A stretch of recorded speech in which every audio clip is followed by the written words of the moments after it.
Bonjour tout le monde, je suis ravie de vous retrouver aujourd'hui. Et aujourd'hui, on va parler d'un sujet personnel assez spécial, de comment je suis passée d'un monde très tangible, très terre à terre, en tant que scientifique, à un monde invisible en tant qu'énergéticienne. Bien sûr, c'est une métaphore, je suis toujours dans le monde tangible, hein. On est toujours ici sur Terre, mais voilà, comment le switch il a été fait. Allez, je vous raconte tout.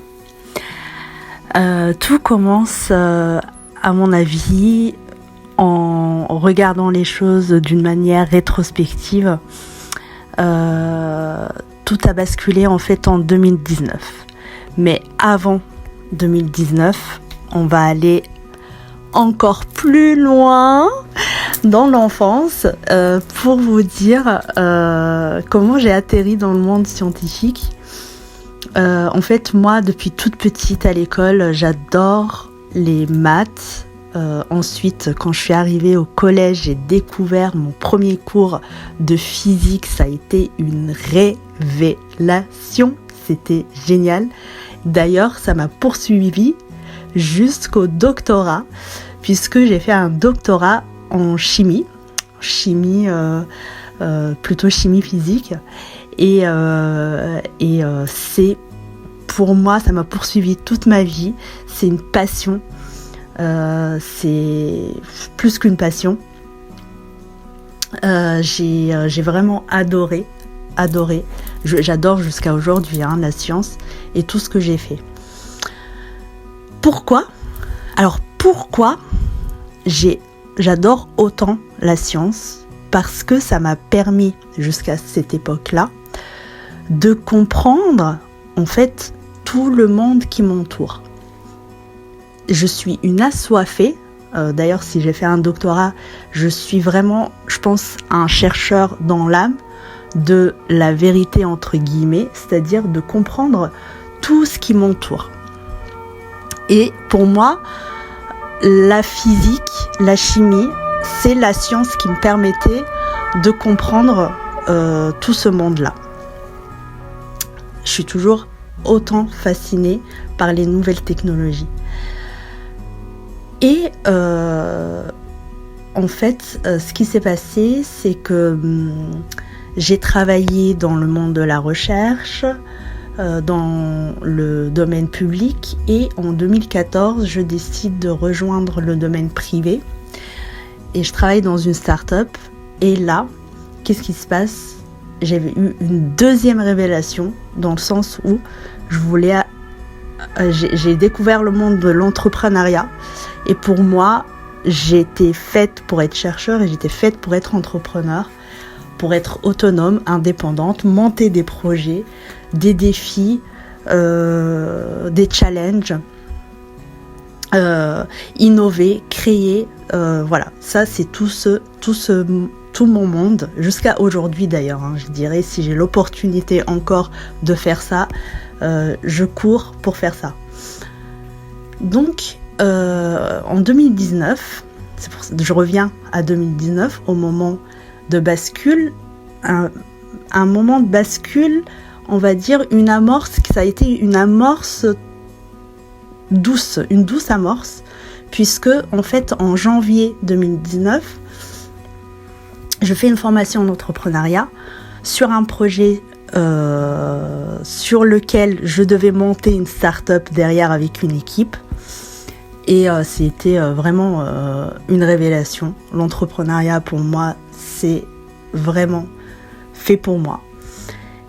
Et malheureusement, au mois d'avril 2019, je décide, malgré le fait que c'était mon 3e bébé, ce projet-là, j'ai 2 enfants, j'ai consacré vraiment 2 ans de ma vie sur ce projet-là, mais j'étais vraiment mal à l'aise avec l'équipe avec laquelle je travaillais. Pour moi, c'était un environnement très toxique.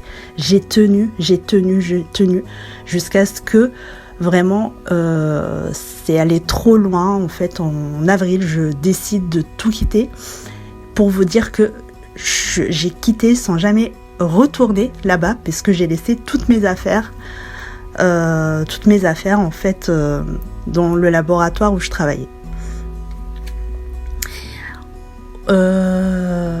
Ensuite, ce qui se passe, c'est qu'au mois de juin 2019, je décide de monter mon propre projet.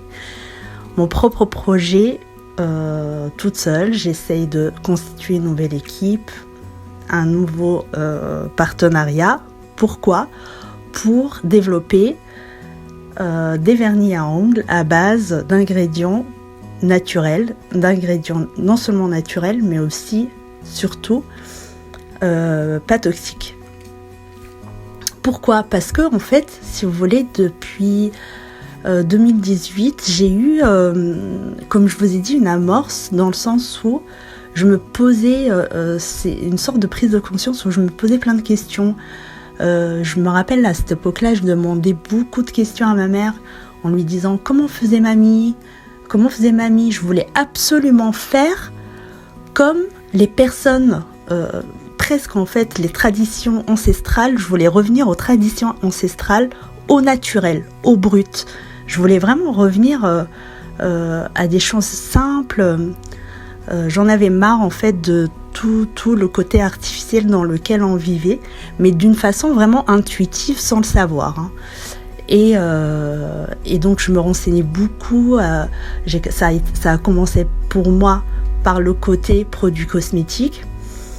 Quand j'ai lu et j'ai fouillé en tant que chercheur sur toutes les informations, j'ai fouillé les informations, j'ai été vraiment horrifiée par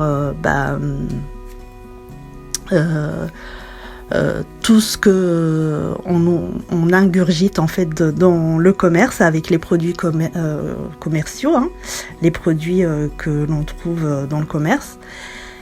Et donc j'ai décidé de monter mon propre projet. Et mon mode de vie, il a commencé à changer aussi par rapport à ma consommation quotidienne. Donc vous allez comprendre en fait pourquoi je vais en venir à l'énergétique. Donc petit à petit, comme ça, je commençais à enlever des couches pour revenir au naturel. Ensuite, ça a été autour de l'alimentation. J'ai décidé en fait de remanier toute mon alimentation vers une alimentation plus saine, et puis avoir ensuite une hygiène de vie plus saine en faisant du sport. Voilà. Et ce qui se passe aussi, un moment crucial aussi, c'est que août 2019, je décide de quitter le père de mes enfants avec qui j'étais en couple pendant 10 ans. C'était mon âme sœur. Parce que voilà, c'était un point de rupture pour moi, j'en pouvais plus. C'était pareil, comme quand j'ai quitté l'équipe avec qui je travaillais, c'était un mode de survie. Donc j'ai décidé, voilà, après une décision mûre, hein, bien sûr, de quitter le papa de mes enfants.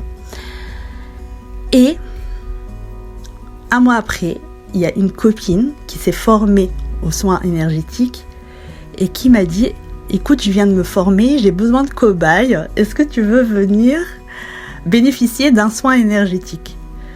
Je lui ai dit « écoute, pourquoi pas ?» Pourquoi pas, j'y crois pas trop à ces trucs-là, mais pourquoi pas, en tant qu'expérimentatrice, chercheur, je fais des expériences, pourquoi pas. Donc voilà, j'ai fait l'expérience, j'ai rien senti bien sûr, hein, parce que j'y croyais pas, hein. Je vous ai dit, une scientifique tangible, très terre à terre. Donc voilà, moi je crois ce que je vois. En l'épreuve matérielle, voilà. Et voilà, ça a fait son chemin. Et un mois et demi après, là, vraiment, il y a eu un moment, le moment fatidique de bascule totale, où j'ai rencontré, en fait, il n'y a pas tout le monde qui va comprendre ce que je vais dire. J'ai rencontré en fait ma flamme jumelle. Je vous dis aujourd'hui que c'est ma flamme jumelle. À l'époque, je ne savais pas du tout.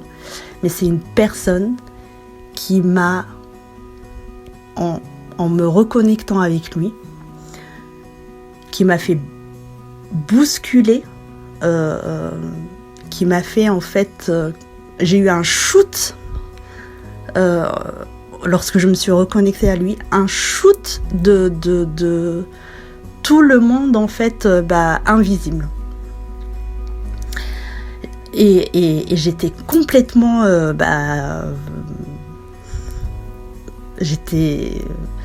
j'ai eu des ressentis, j'étais complètement chamboulée, voilà, des ressentis que j'ai jamais ressentis auparavant, des ressentis qui sont pas du tout tangibles, qui sont bizarres.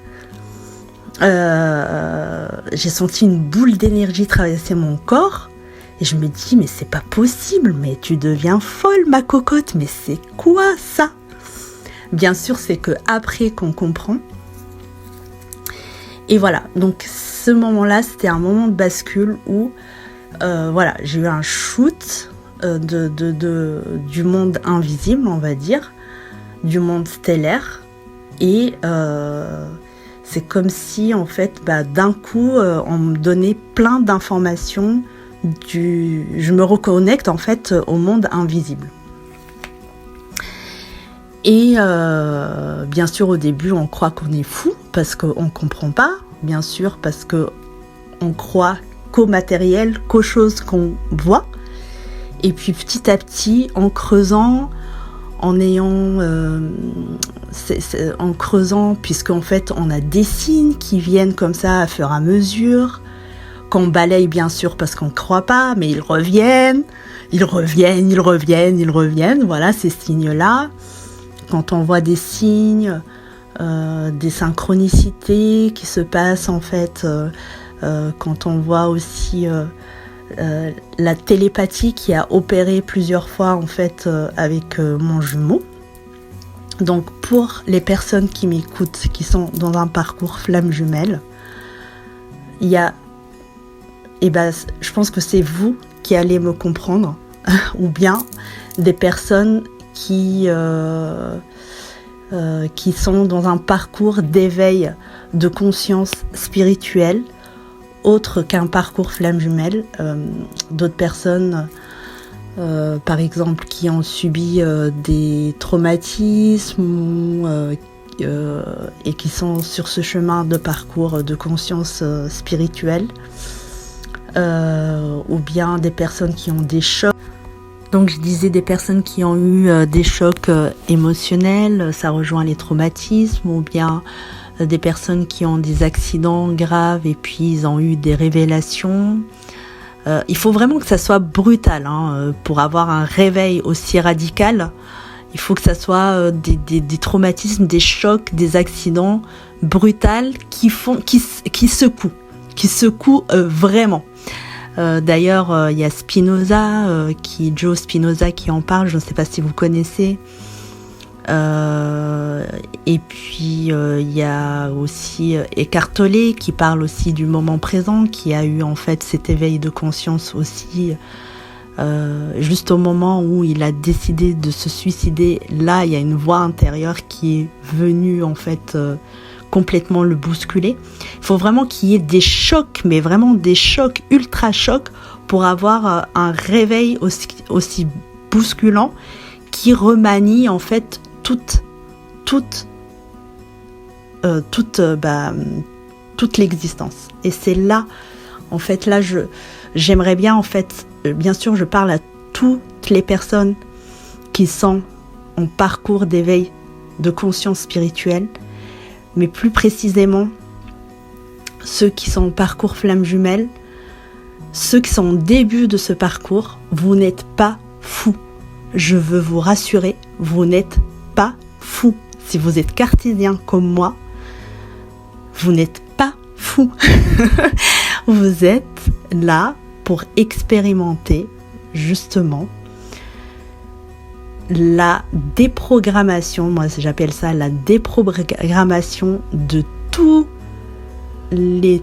toutes les mémoires dysfonctionnelles, c'est-à-dire les blessures d'enfance, on va en parler, les mémoires karmiques, les mémoires transgénérationnelles. On est là pour tout épurer pour avoir une mort.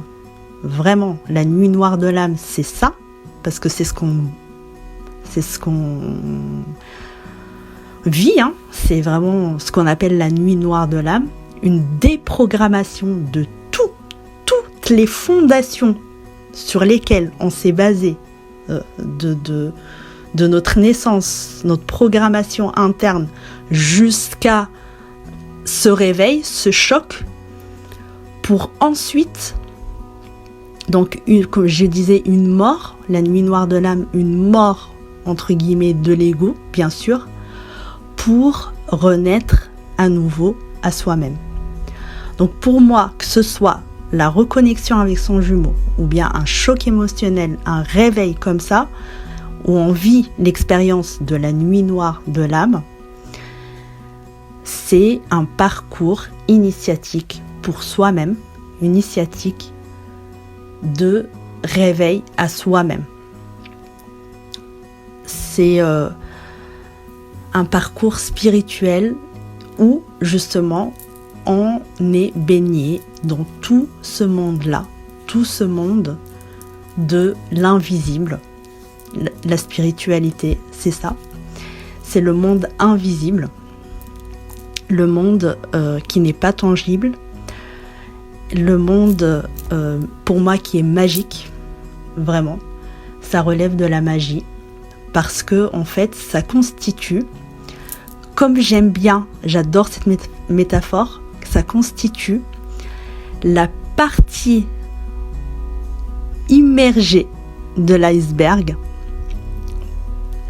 tout ce dont on n'a pas conscience. Et là, je vous dis, pendant la nuit noire de l'âme, on prend une grosse claque et petit à petit, on déprogramme. Voilà, on prend conscience petit à petit en enlevant des couches, on épure, on enlève des couches et on prend de plus en plus conscience. C'est comme si en fait on montait des escaliers, une montée des escaliers de conscience et petit à petit on monte une marche. On épure, on monte une marche de conscience. Une épure, on monte une autre. Et ainsi de suite. Jusqu'à aujourd'hui, je découvre encore. C'est comme je disais pour le portail 8-8, c'est illimité, c'est infini. Je pense que jusqu'à ma mort, je découvrirai des choses. Et donc, je reviens à mon âme de chercheur qui reste toujours un chercheur. Je voulais comprendre ce monde de l'invisible. Et pour moi, en fait, j'ai été fascinée par tout ce monde énergétique. Et donc, je me suis renseignée. Bien sûr, j'ai cherché pour avoir des informations. Et j'étais de plus en plus fascinée.